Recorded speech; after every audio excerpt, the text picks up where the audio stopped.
미국 경제가 소비를 중심으로 견조한 흐름을 이어왔던 게 지금까지의 모습입니다. 그러다 1, 2월 물가의 반등으로 올해 금리 인하가 상당 부분 후퇴한 분위기가 이어지고 있습니다. 심지어는 올해 금리 인하가 없을 수도 있다라는 전망을 하기도 하면서 급격하게 투심이 위축되고 있는 상황이고요. 여기 이제 미국채 같은 경우에는 10년물 금리가 지금 작년 11월 이후에 최고치를 찍으려고 상방 압력을 받고 있습니다. 개인적으로는 추가 상승 여력 그렇게 크게 보고 있진 않은데 당분간 보수적인 접근이 필요한 상황이고요. 이런 흐름 가운데 어제는 금리 달러가 하락 반전했습니다. 특히 유가 같은 경우는 WTI가 83불 이하로 하락하는 모습까지도 나타났고, 특히 이제 ASML의 1분기 매출이 상당히 저조하게 나왔습니다. 매출액과 신규 주문 자체가 컨센서스를 하회하면서 실적 발표 후에 7% 이상 하락하는 모습을 보여줬거든요.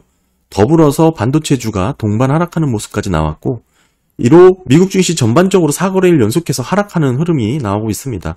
일부 조정이 시작된 상황인데 이번 조정 얼마나 깊게 내려갈 수 있을지 한번 살펴봐야 될 것 같습니다. S&P 500 기준으로 봤을 때 전고점에서 대략 5% 수준까지 떨어져 있는 위치거든요.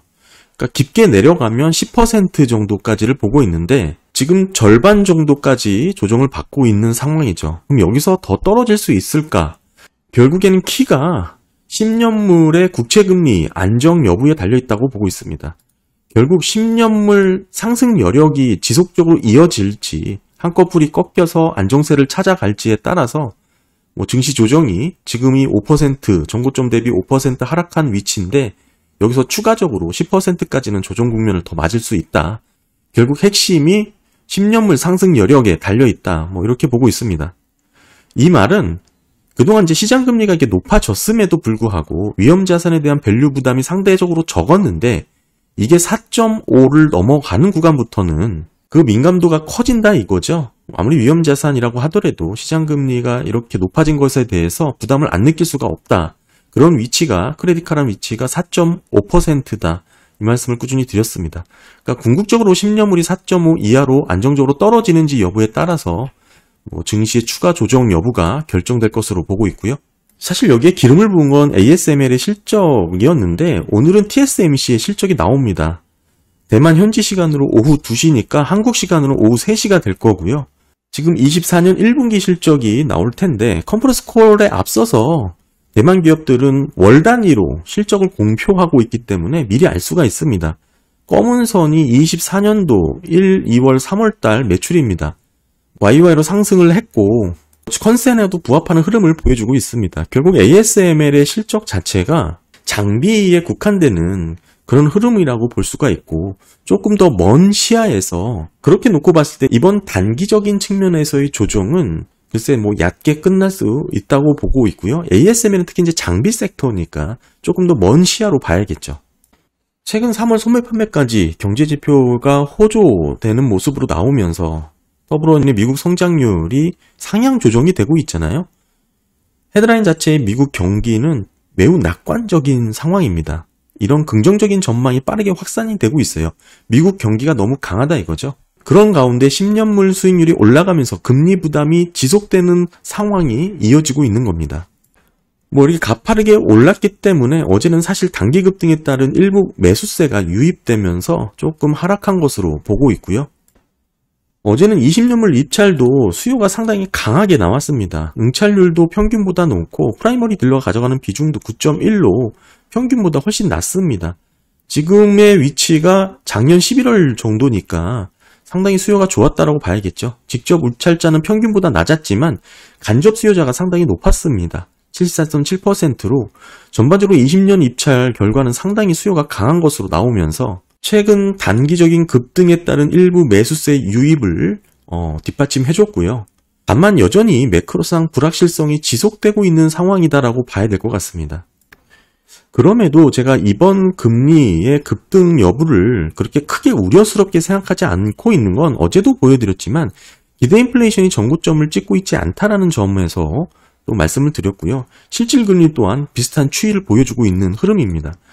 결국 정책금리에 민감한 2년물 수익률이 오히려 10년물 시장금리 수익률보다 더 많이 올랐습니다. 이 점을 분명히 기억을 해야 되는 거예요. 지금의 금리 급등이 결국 기대 인플레이션의 이제 우려라든지 또는 성장의 구조적인 측면을 설명하고 있는 게 아니라는 것이죠. 한마디로 뭐예요? 궁극적으로는 연내 금리 인하 지연 가능성에 대한 프라이싱이 이루어지고 있는 겁니다. 그렇기 때문에 지금 10년 수익률보다 2년 수익률이 더 가파르게 상승을 한 것이고, 그런 의미에서 10년물 수익률이 4.7을 넘어가는 구간부터는 오버슈팅 구간으로 보고 있습니다.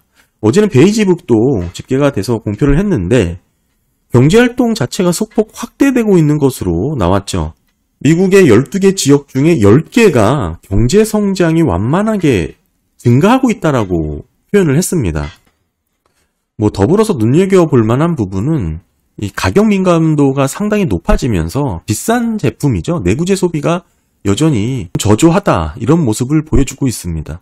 그러니까 한마디로 경제 성장이 소폭 완만하게 증가하는 가운데 소비자들의 전반적인 소비 민감도가 약세로 흘러가고 있다는 것이죠. 고용 측면에서도 사실 특별하게 눈여겨볼 만한 부분은 없었는데 노동의 공급이 비교적 안정적으로 유지되고 있는 상황을 여실히 보여주고 있고요. 다만 급격하게 위축되거나 실업률이 단기적으로 급등할 만한 여력은 베이지북상에는 집계가 되지 않았고, 인플레이션 우려 또한 안정적으로 잘 잡혀 나갈 것이다라는 게 전반적인 내용이었습니다.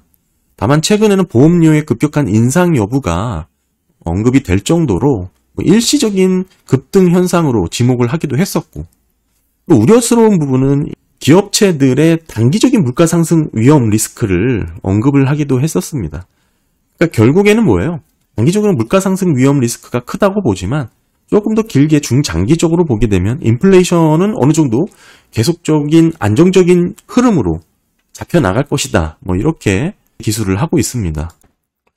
CPI가 상당히 높게 나온 것에 비해서는 대체적으로 물가 급등이라든지 물가 우려는 안정적인 것으로 평가를 하고 있는 것으로 나왔고요. 다만 주목해야 될 부분은 이 부분인 것 같아요. 결국에는 모든 결말이 금리 인하 시기 지연에 따른 리스크 우려로 귀결이 될 수밖에 없는데, 만일 금리 인하 시점이 지금 상태에서 과도하게 뒤로 미뤄지거나 후퇴하게 된다면, 또는 금리 인하가 어려운 상황이 오게 된다면 미국의 경제 성장이 지금처럼 담보할 수 있을까?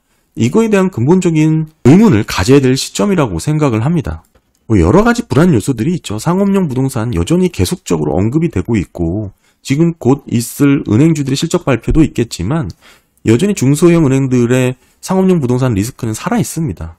이게 점차 고금리가 오랫동안 유지되면 문제가 서서히 더 깊어질 수밖에 없어요. 여기에 일부 취약계층은 연체가 증가할 수밖에 없습니다. 재정 압박이 늘어나고 있는 것도 다양한 서베이 조사를 통해서 말씀을 드렸고, 신용카드 연체율이 증가하고 있잖아요. 지금 신용카드 이자율이 20%를 넘어서 있는 상태에서 이게 연체율이 늘어났다? 이게 상당한 재정 압박으로 이어질 수밖에 없습니다.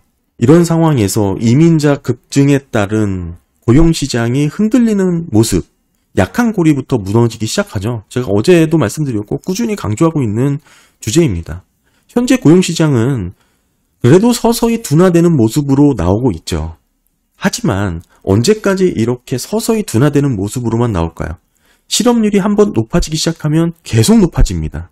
이렇게 실업률이 본격적으로 상승하게 되면 대체로 다 경기 침체로 귀결이 되었습니다. 결국에는 고용시장의 급격한 악화 여부가 침체 진입 여부를 판가름하게 되는 그런 트리거가 될 것으로 보고 있고요. 이런 부분에서 금리 인하 시기 지연에 따른 리스크는 여전히 상존하고 있다, 이렇게 봐야 될 것 같습니다. 간단하게 정리해보면 이렇습니다. 미국 경제가 소비를 중심으로 견조한 흐름을 이어가고 있는 가운데 최근에 조정 국면이 나타났습니다. 결국 이 조정은 10년물 국채 수익률의 안정 여부에 따라 결정이 될 것이고, 4.7이 넘어가는 구간부터는 오버슈팅으로 보고 있기 때문에 이러한 흐름 자체가 어제 20년물 국채 입찰 결과에서도 강한 수요로 나타났다고 보고 있습니다. 결국 빠르게 시장금리가 안정을 되찾게 되면 이번 조정의 깊이는 생각보다 얕을 수가 있는 거고, 단기적으로는 그렇죠.